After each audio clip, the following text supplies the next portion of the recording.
Olá, gente, tudo bem com vocês? Espero que todos estejam bem. Sejam aí bem-vindos para mais essa aula de física. Estamos aí na nossa 26ª aula, tá, gente? Já estamos, nos preparando para a reta final. Hoje é a nossa penúltima aula e na próxima semana será a nossa última aula.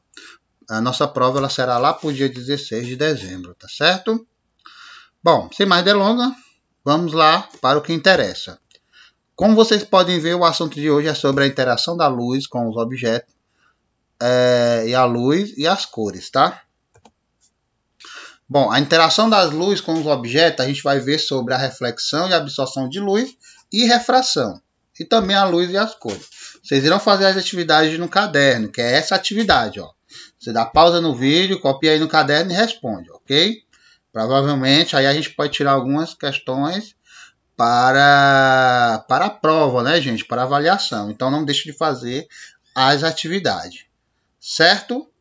Lembrando que essas últimas questões aqui elas não são iguais. Ele está falando o que significa reflexão da luz e o outro está falando sobre refração da luz. E a terceira, o significado da palavra reflexão, tá? Cuidado para não se confundirem. Bom, vamos fazer a correção dessas atividades aí, gente. 226 e 227. Então, pega aí o caderno de vocês, abra aí na 226 e 227, ok?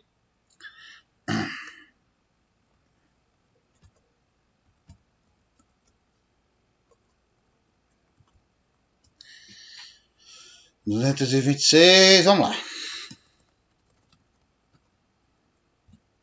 Vou ampliar aqui para vocês observarem. Veja a fotografia abaixo. Qual fenômeno físico acontece quando a luz interage com o espelho? Justifique. Pessoal, vocês podem responder que ocorre a reflexão regular. Como o espelho é uma superfície opaca, lisa e polida, os raios refletidos eles mantêm a mesma organização dos incidentes. Por isso a reflexão é chamada de regular, tá certo? Identifique o tipo de espelho que aparece em cada fotografia e em seguida converse com os colegas sobre os critérios que você utilizou para identificá-lo. Bom, gente, ó, na fotografia A, vou colocar aqui. Na fotografia A, o que acontece? O espelho é convexo. Na fotografia B, o espelho é plano. Na fotografia C, o espelho é côncavo. Você pode responder que é possível identificar o tipo de espelho observado nas imagens formadas por ele, no espelho convexo A. A imagem formada é menor do que o objeto. No espelho plano B, a imagem tem o mesmo tamanho do objeto. Já no espelho côncavo, a imagem formada é maior do que o objeto. Tá bom? A outra questão. A malha ferroviária europeia é uma das mais antigas e extensas do mundo, com cerca de 260 mil quilômetros. Apesar de toda essa tecnologia moderna de segurança implantada em toda a rede, as companhias ferroviárias ainda adotam um sistema básico de reflexão luminosa nas plataformas. Um espelho é colocado no ponto exato onde o operador, que é o maquinista, para a composição, de modo que ele possa verificar se todos os passageiros embarcaram e desembarcaram. A fim de tornar isso possível, o espelho deve refletir um amplo ângulo de visão, ou seja, maior campo visual.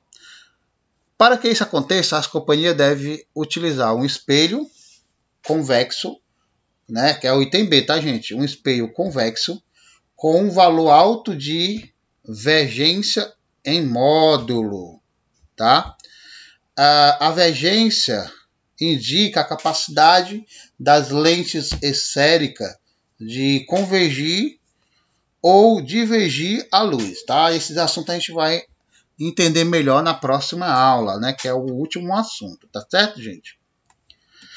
Aqui você faz aí a correção do resumo geral, tá bom? O som produzido pela vibração das cordas do violão, por exemplo, se propaga por meio de materiais. Por isso, é um exemplo de onda mecânica. Além disso, é classificado como onda longitudinal, pois a direção de oscilação da onda é a mesma da direção de propagação dela. A luz é um exemplo de onda eletromagnética e, para se propagar, não necessita de um meio material, propagando-se também no vácuo, por ter direção de oscilação perpendicular. A direção de propagação da luz é uma onda transversal. Compreende aí?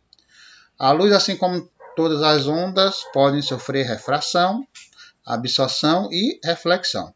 Os espelhos planos sempre formam imagens virtuais. Já os espelhos esféricos podem formar imagens virtuais e reais. O princípio de funcionamento dos espelhos se baseia na reflexão da luz. As lentes esféricas podem ser utilizadas para corrigir problemas de visão, como miopia e hipermetropia. O princípio de funcionamento das lentes se baseia na refração da luz. E é isso, tá, gente? Não pegou tudo? Dá pausa no vídeo e copia aí no caderno, tá bom? Vamos lá para o que interessa, página 216.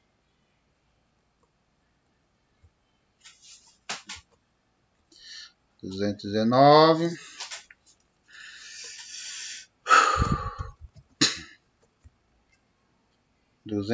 216, 214, 216 não, gente, desculpa, é 213. Coloca aí na página 213, ok? Bom, a interação da luz com os objetos. Você já parou para pensar por que enxergamos objetos que estão ao nosso redor no ambiente? Isso é possível, gente, por conta da luz, né? A luz que interage com esses corpos. E aí ele vai possibilitar que a gente enxergue. Essa interação, ela depende do tipo de material de que o objeto é feito, né? E ela pode resultar de 3 fenômenos, que é chamado de reflexão, absorção e refração. A gente define os meios transparentes, translúcidos e opacos de acordo com a capacidade de transmitir luz visível. Mas é possível fazer essa classificação de acordo com todas as radiações do espectro eletromagnético. E elas não serão necessariamente as mesmas. Por exemplo, o vidro liso ele é transparente para a luz visível, mas ele é opaco para a radiação infravermelha. Já uma placa de chumbo ela é opaca para a luz visível e para os raios X, mas transparente para as radiações gama, certo? Então, por exemplo, a madeira ela não permite observar o que está atrás dela. Esse é um exemplo de material opaco. O vidro liso, gente, ele permite uma visão nítida do que está do outro lado. Isso é um exemplo de material transparente, né? Já o vidro fosco, ele permite ver o que está do outro lado, mas não nitidamente, né? A gente vê meio embaçado. Isso é um exemplo de material translúcido, ok, gente? Então, dependendo do material, a gente tem essa classificação, certo? Essas definições. A reflexão e a absorção de luz, né? A gente consegue ver as imagens projetadas na tela de um cinema porque parte da luz proveniente do projetor ela é refletida pela tela e parte é absorvida, né? Observe aqui que a gente vê aqui no esquema. Ó. Tá vendo aqui? Ó, 1, 2 e 3. Primeiro, os raios de luz eles incidem na tela do cinema. Depois, parte, né? Ó, os raios de luz incidem na tela do cinema. Depois, parte desse raio ela é refletida ó, ao ambiente. Esse processo é chamado de reflexão e é responsável pelos raios que chegam nos nossos olhos, possibilitando a visão. É por isso que a gente consegue enxergar uma tela, né, no cinema. E no 3, pessoal, parte desses raios é absorvida em um processo chamado absorção mesmo, no qual a energia da radiação é transformada em energia térmica nos átomos que compõem o objeto ou o corpo, no caso a tela do cinema. E aí você vai ter um aumento na temperatura, né? Por exemplo, ó, os raios de luz refletidos, eles não permitem enxergar os objetos. Os raios absorvidos, eles são responsáveis pelo seu aquecimento, por mais imperceptível que seja, né? Temos aí o exemplo da luz solar, né? A luz do sol, quando ele bate no chão, e tem o fenômeno de refletir, né? Para a gente poder enxergar o solo, aí você consegue enxergar. Só que parte desse feixe de luz que bateu no solo, ele é absorvido pelo próprio solo. E isso faz com que ele esquente, né? É o que acontece também no seu braço. Você coloca o seu braço no sol, você consegue ver o feixe de luz refletindo nos seus olhos, né? E se você demorar um pouco, você vai perceber que a sua pele vai esquentar. Por quê? Porque está aumentando a temperatura, porque a sua pele ela absorve um pouco esses raios solares. Tá bom, gente? Ó. Então, quando os raios de luz incidem sobre uma superfície opaca ou translúcida e irregular, ocorre uma reflexão difusa, espalhando os raios de luz em várias direções. Isso possibilita enxergarmos um objeto opaco ou translúcido, como parte de madeira e vidro fosco, que compõe a porta mostrada na página anterior, né? Então, entenda só. Quando você tem uma superfície que ela é opaca ou translúcida, a gente consegue enxergar com mais visibilidade. Por que isso acontece? Porque quando os feixes de luz são refletidos, né, eles vão se refletir de forma espalhada, né? Eles vão em várias direções, ok? Agora, quando os raios de luz incidem paralelamente sobre uma superfície lisa, né, por exemplo, um espelho transparente de uma vidraça, né, seja lida e polida, os raios refletidos eles mantêm essa formação, alterando somente o sentido de propagação. Né? Esse fenômeno é chamado de reflexão regular. Então, por que acontece muitos acidentes? Por exemplo, quando você vai chegando em um shopping, né? Em uma loja, que ela é toda de vidraça. Acontece que muitas pessoas que têm uma certa dificuldade de enxergar, né? Elas têm um certo problema de miopia, eles batem no vidro, se não tiver uma proteção, uma faixa, né, alguma coisa assim, alguma coisa para eles abrir a porta, né, alguma tranca, enfim, eles batem a cara literalmente no vidro. Por quê? Porque eles não têm essa percepção de luz, eles não conseguem enxergar diretamente. Por quê, gente? Porque a luz ela incide paralelamente sobre uma superfície lisa, né, e polida. E quando elas são refletidas, ela mantém essa mesma formação, né? Então, elas batem e voltam na mesma formação.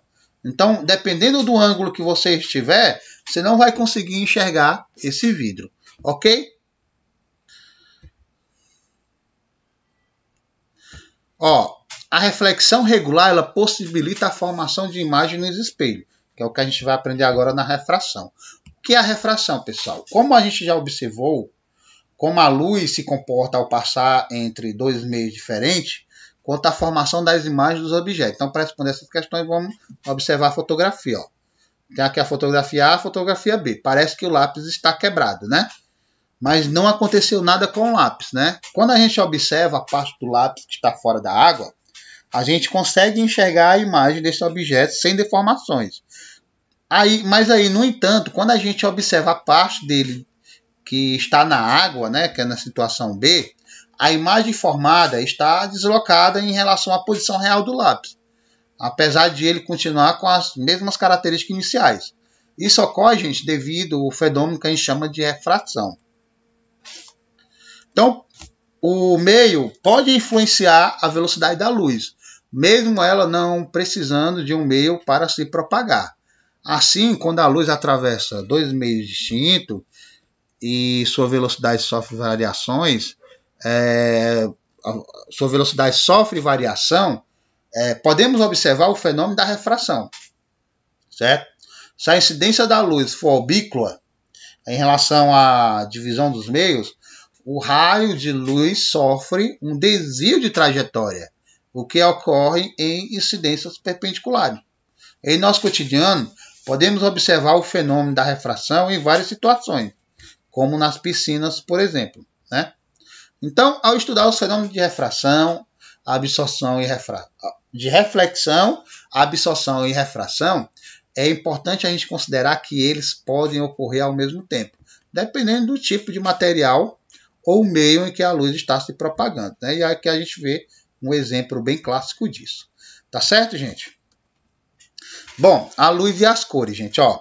Além dos estudos sobre os movimentos dos corpos, Isaac Newton se dedicou à pesquisa sobre luz e cores, por meio de experimentos, né? Ele percebeu que ao passar um feixe de luz solar por um prisma e projetar sua imagem em uma tela, o resultado era um espectro luminoso com as cores do arco-íris, semelhante à apresentada aqui nessa fotografia.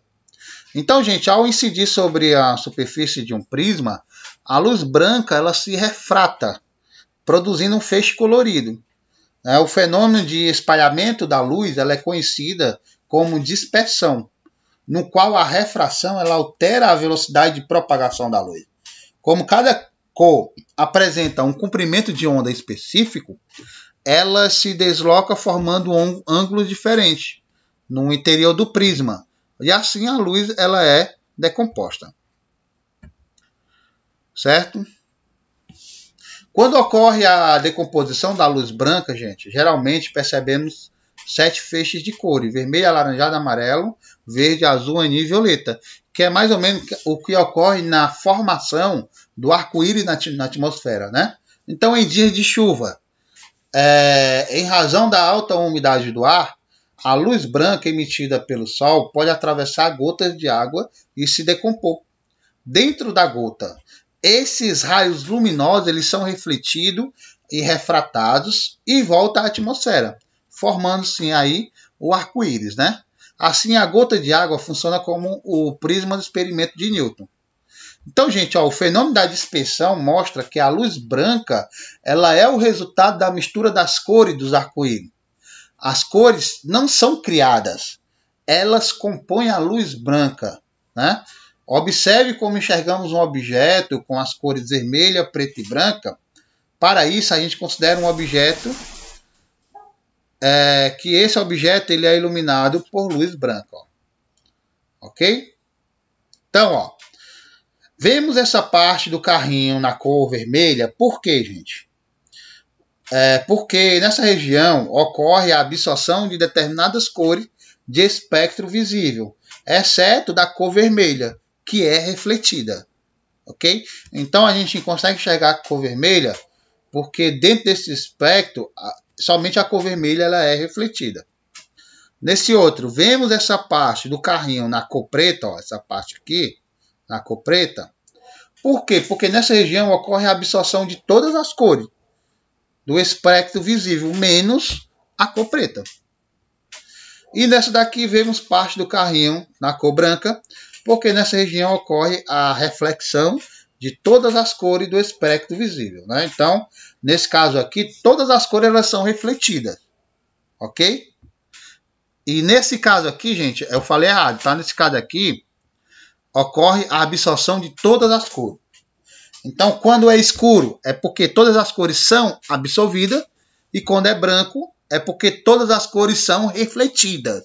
E quando a gente enxerga um objeto de cor vermelha, de cor digamos, azul, né, ou de cor laranja, por exemplo, é porque aquela cor ela é refletida para os nossos olhos, ela não é absorvida. Ok, gente? Bom, gente, essa foi nossa aula de hoje. Espero que vocês tenham curtido aí, tenham gostado. A nossa próxima aula vamos falar sobre espelhos e lentes, tá? E será a nossa última aula, tá certo, gente? Então, fica